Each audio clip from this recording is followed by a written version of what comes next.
Fala pessoal, beleza? Tudo bem? Como vocês estão? Que a paz do Senhor Jesus esteja com vocês. Nós estamos aqui no nosso próximo episódio da nossa série que nós estamos falando, o Ministério Pastoral entre livros e a vida, ou entre a vida e os livros, nem lembro mais, porque a gente tem demorado tanto gravar aqui os nossos episódios. Eu acho que isso aqui deve ser o quinto episódio, ou sexto, não sei ao certo, mas eu sei que nós estamos aqui. Eu não programo muito esses vídeos aqui, eu dá vontade de falar alguma coisa dentro do livro que a gente já tinha lido, as anotações que nós fizemos, e a gente vem aqui e grava com vocês a fim de ajudar vocês aí que estão no Ministério Pastoral, que aspiram ao Ministério Pastoral, você que já está há muito tempo no Ministério Pastoral, talvez num lugar distante, numa cidade pequena, você não tem acesso ou contato com outros pastores. Comenta embaixo aí se esses vídeos têm ajudado você, se você quer ver mais vídeos assim sobre esses assuntos.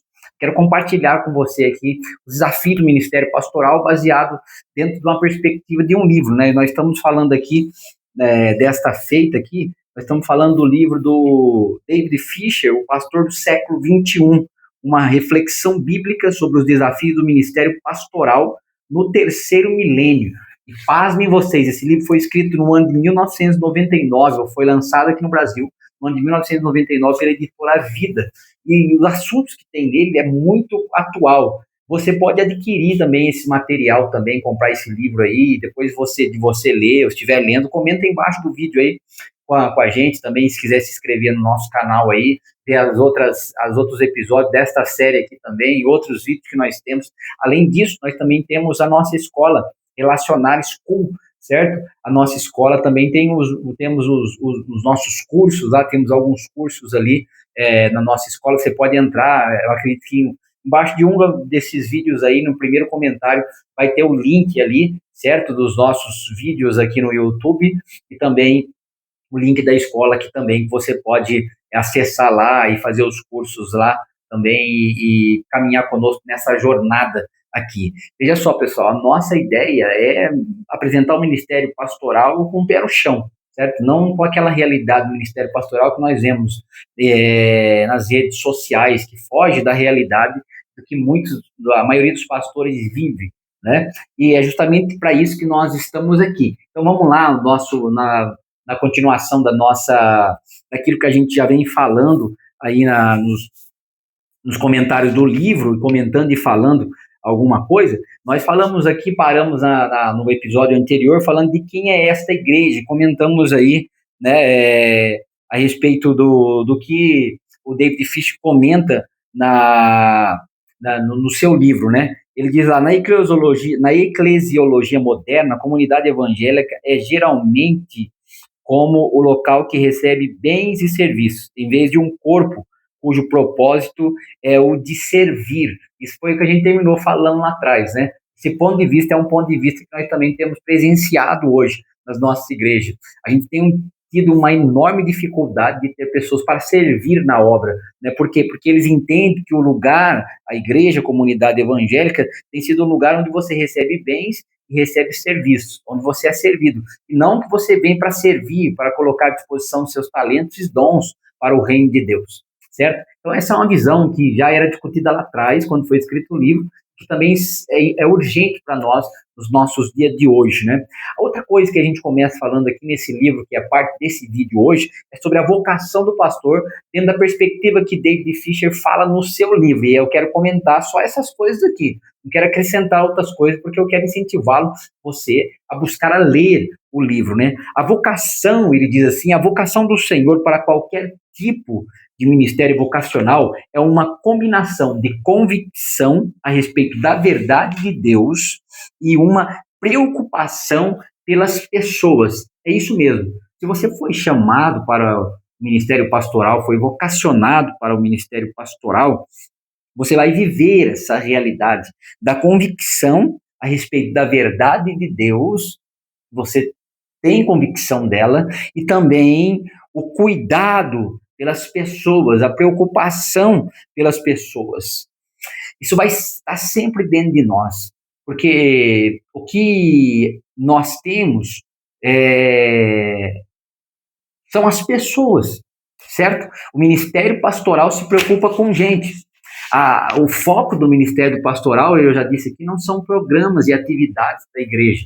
Porque se você se preocupa demais com programas e atividades, você precisa realmente fazer uma reflexão grande sobre a questão da vocação para o ministério pastoral, para ver se realmente você foi chamado para o ministério pastoral ou se você é apenas um administrador, administra atividades, agendas, trabalhos da igreja. Porque o ministério pastoral está voltado a se preocupar com as pessoas. Charles Finney, aquele grande evangelista, e David Fisher comenta aqui nele, ele diz assim, ele explicou a sua vocação assim: eu tinha um pagamento adiantado de Cristo para defender a causa dele. Se eu não me falha a memória, no livro Heróis da Fé, eu li sobre Charles Finney, ele era um advogado. Então ele fala dentro da linguagem daquele que ele vivia. Olha que interessante, né? Ele diz que tinha um pagamento adiantado de Cristo e para defender a causa dele. Essa era vamos dizer assim, a maneira como ele interpretou a questão da vocação pastoral que ele havia recebido de Deus. David Fisher também fala uma coisa interessante também no livro dele. Ele diz que se vocês quiserem estar onde há ação, entrem para o ministério pastoral. Gente, o ministério pastoral é um campo de ação, um campo de batalha intenso. Por quê? Porque o ministério pastoral mexe profundamente com as nossas emoções.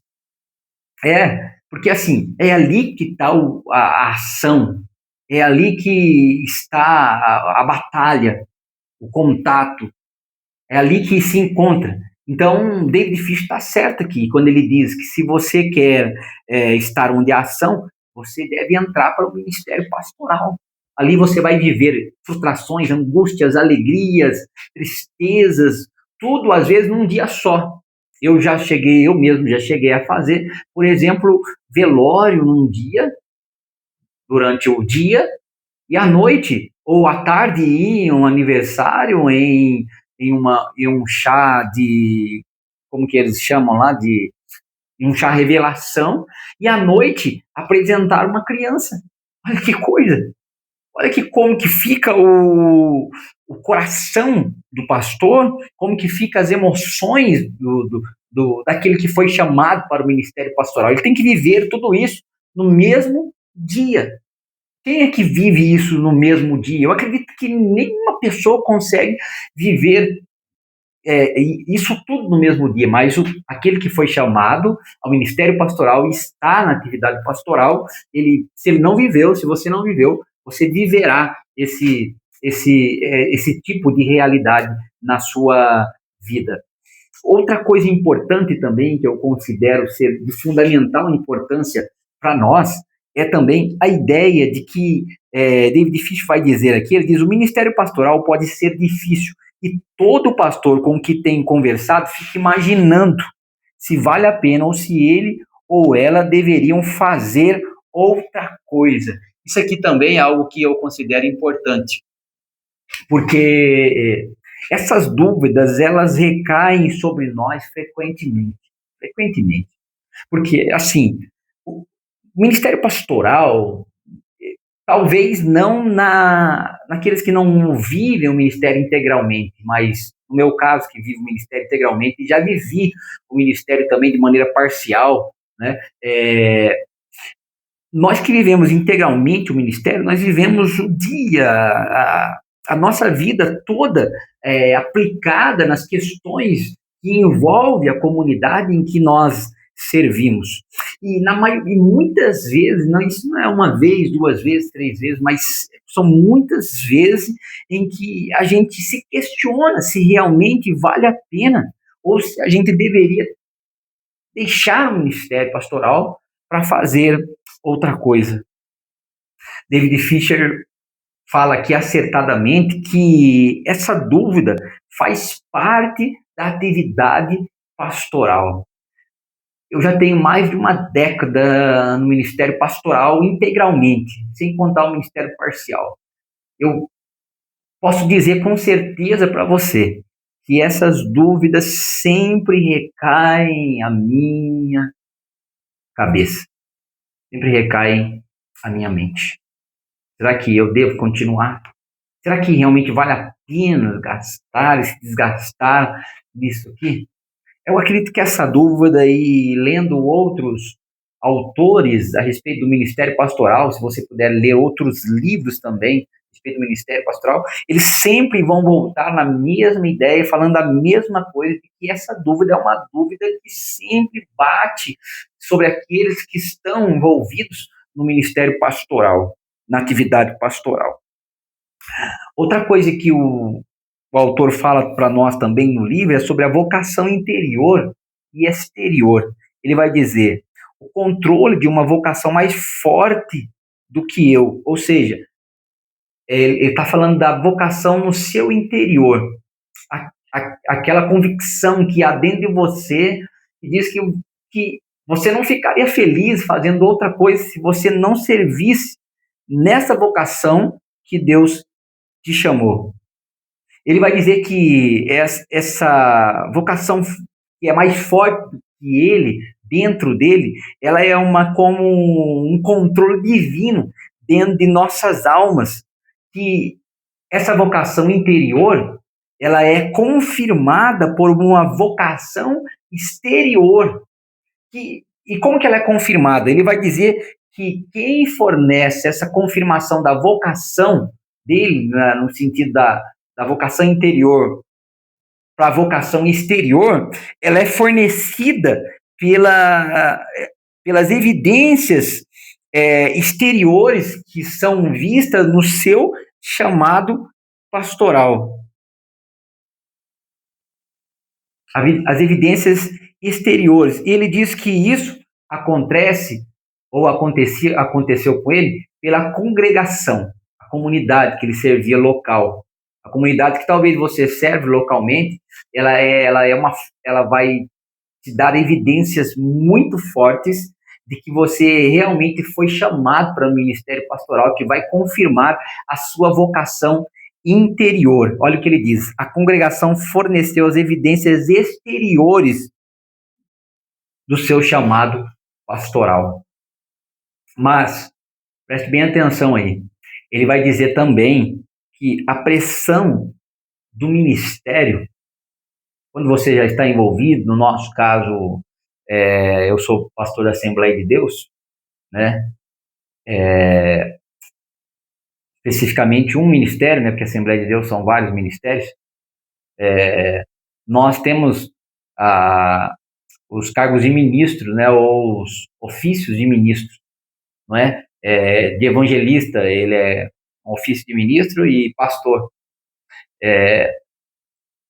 A gente já vive as pressões do ministério pastoral, embora talvez não intensamente, porque quando nós estamos diretamente com o pastor principal, vamos colocar assim, no sentido não de maior ou menor, mas no sentido de responsabilidade, não é? Você assume a responsabilidade de uma igreja ali como pastor principal, alguns chamam de pastor sênior, não é assim?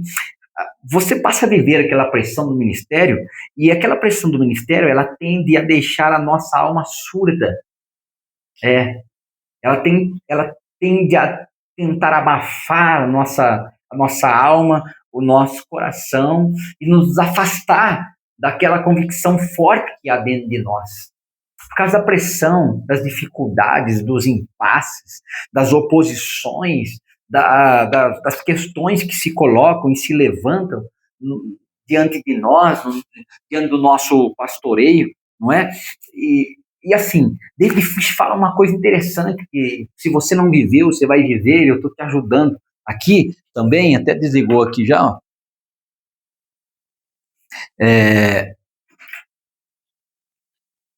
Que ele vai dizer assim: ser uma figura pública sob os olhares de todos e viver com expectativas nada específicas sacudirá o seu coração. Gente, isso é uma pressão, assim, do ponto de vista de quem não é do ministério pastoral, não é inexplicável, porque não tem como se explicar o quanto há uma pressão nesses olhares, e E nessa caminhada de ter que viver com as expectativas nada específicas do povo em relação a nós, pastores. E aqui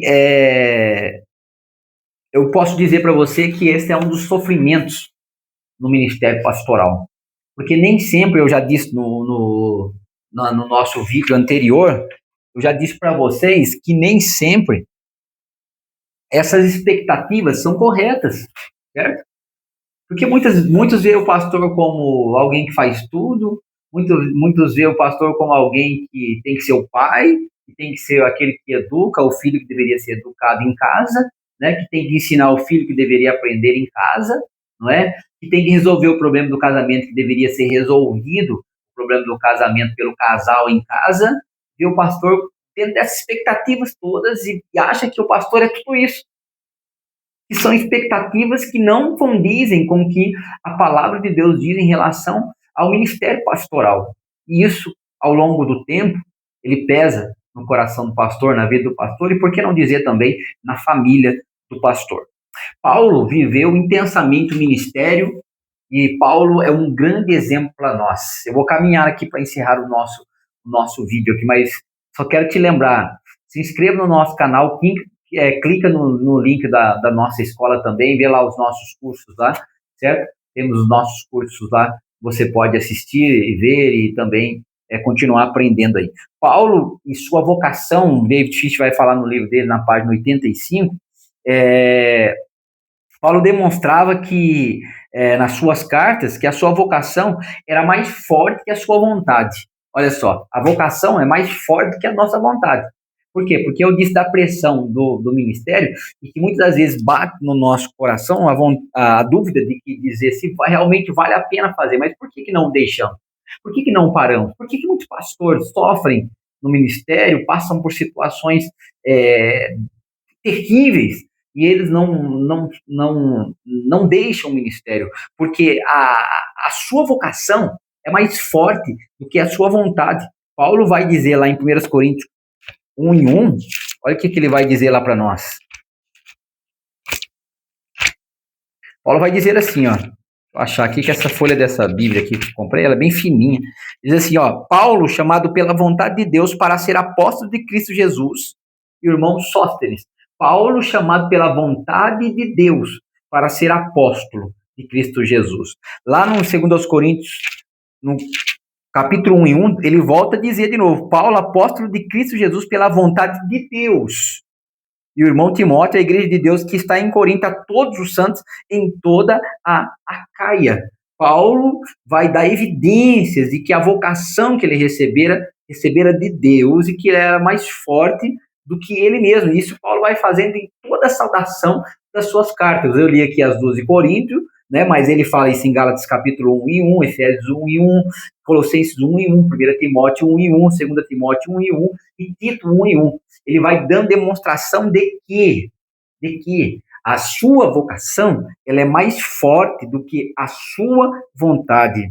E esse era o trabalho que Deus havia, Paulo tinha a convicção, que Deus havia estabelecido para ele. Deixa eu dizer uma coisa para você, preste bem atenção aí. Se você recebeu uma vocação de Deus, você tem certeza dessa vocação que você recebeu de Deus. Você não será feliz fazendo outra coisa. Isso é verdade.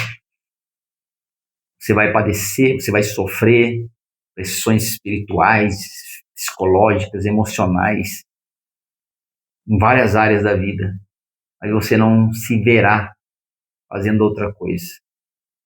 Por quê? Porque esse foi o trabalho que Deus estabeleceu para você. Olha o que Paulo vai dizer em Gálatas 1:15. Ele diz, mas quando Deus, que me separou antes de eu nascer, me chamou pela sua graça, achou por bem. Paulo tem a convicção de que Deus havia estabelecido esse trabalho para ele. E ele era controlado por essa vocação fora dele mesmo. Assim acontece com a gente. Você não é o único, pastor. Você não é o único. Existem milhares de pastores que estão vivendo a realidade do dia a dia do ministério que não estão nas redes sociais, não estão no Instagram, não estão no YouTube, não estão em lugar nenhum. Eles estão numa cidade pequena, pagando preço, dando a vida. Ele, sua esposa, sua família estão servindo ao Senhor, porque eles são controlados por uma vocação fora deles mesmo. E esse mesmo senso que Paulo tinha, parece que é o mesmo senso que Jeremias, o profeta, também tinha. Lá em Jeremias, no capítulo 1, versículo 5, parece ser o mesmo senso. Ele diz aqui, ó, antes de formá-lo no ventre materno, eu já o conhecia. E antes de você nascer, eu o consagrei e constituí profeta às nações. Toda vocação é recebida ou deve ser recebida de Deus. Deixa eu dizer uma coisa para você. Toda vocação cristã, ela deve ser centralizada em Deus. É por isso que Paulo, no seu ministério apostólico, ele se cansava, Paulo desanimava, o ministério apostólico e pastoral pesava fortemente em Paulo.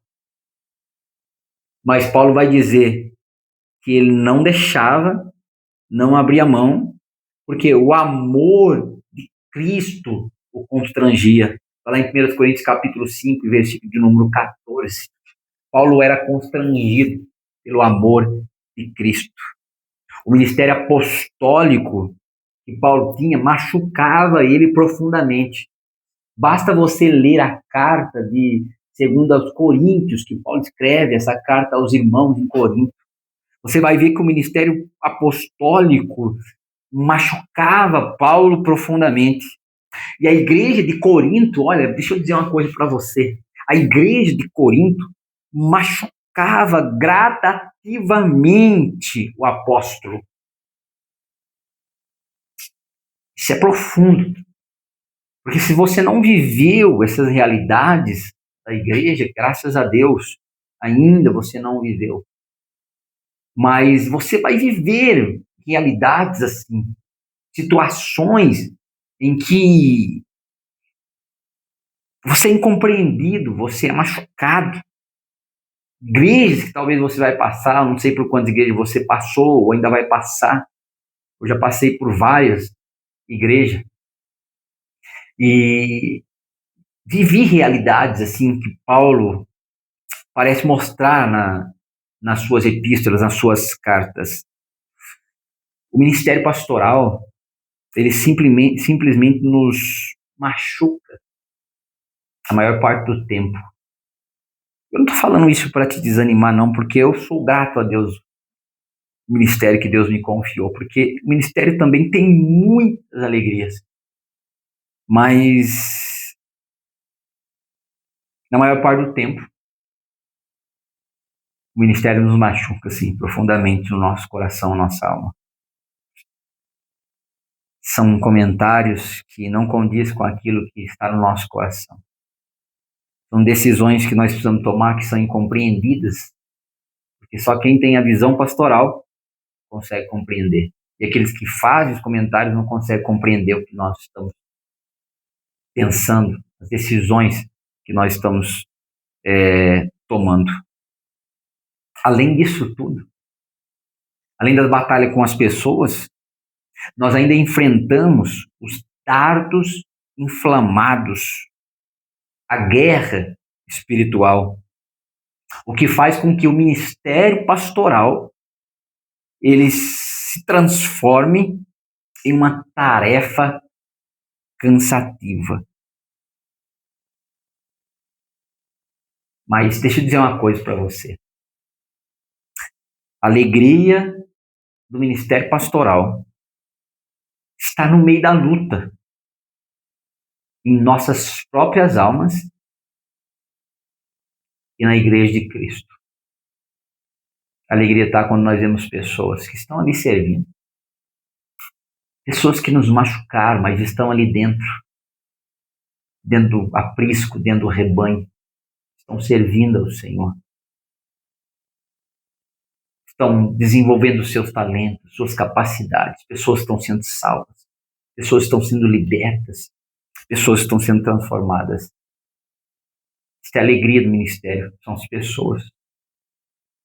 São os templos que nós construímos, as igrejas que nós enchemos, mas são as pessoas que nós olhamos, que nós vemos no nosso dia a dia e que são cuidadas através do nosso ensino no púlpito, da nossa mensagem, da nossa visita quando necessária, dos nossos cursos que nós ministramos, dos nossos incentivos que nós damos.